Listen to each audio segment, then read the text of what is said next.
Most women and couples don't quite understand macros, and it's affecting fertility, pregnancy, and birth outcomes. I'm going to start with protein because I think it's actually one of the most important ones. Proteins are essentially the building blocks for not only your growing baby, but your body. In the United States, women are not getting near enough protein. One of the biggest roles of protein, and arguably one of my most favorite roles that it plays, is its ability to stabilize and maintain healthy blood sugar. If you're wanting to rebuild or strengthen your fertility, starting with protein is definitely a good place to start. I can't move on without first saying that animal protein, especially red meat, is by far the most nutrient dense, bioavailable source of protein that exists. I feel like I have to say this because a lot of different types of plant proteins are heavily marketed to us. And I want people to be able to understand that when it comes to clean, simple protein that is readily available right away, animal protein, especially red meat, is usually your best bet. Fat. It's my favorite F word. We love good fats in my family. You can't build hormones without fats and cholesterols. You also cannot build babies' brains without them. Fats are responsible for making you feel full, satiated, and metabolically stable. Fat helps to slow down blood sugar spikes and is super important for the absorption of nutrients, especially fat-soluble vitamins, which are essential for fertility health and pregnancy health. I also have to add here that not all fats are created equal. In general, I promote the more traditional fats, such as animal fats, coconut oil, and well-sourced olive oil. I personally try to stay away from the highly processed vegetable oils and seed oils. They're kind of in everything. They're especially in all of our favorite snacks and ultra-processed foods. I find that reading the back of food labels is a really good way to make sure that the ingredients in your food don't include vegetable or seed oils. Okay, now I want to talk about carbs because there's a lot of confusion with carbs and it gets thrown around a lot in conversation, but people don't really know what carbs are.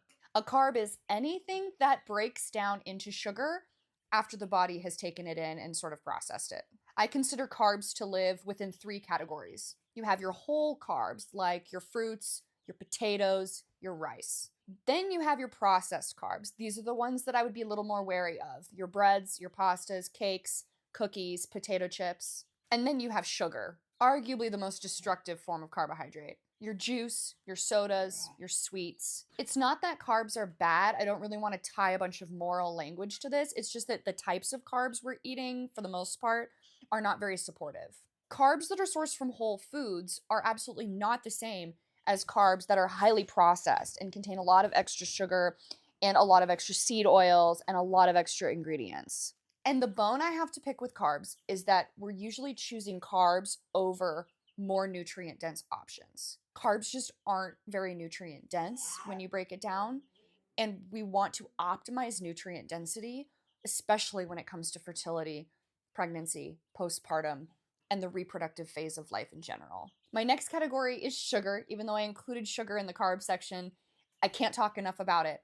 It's arguably one of the most destructive components of negative pregnancy outcomes because it messes with your metabolism so much.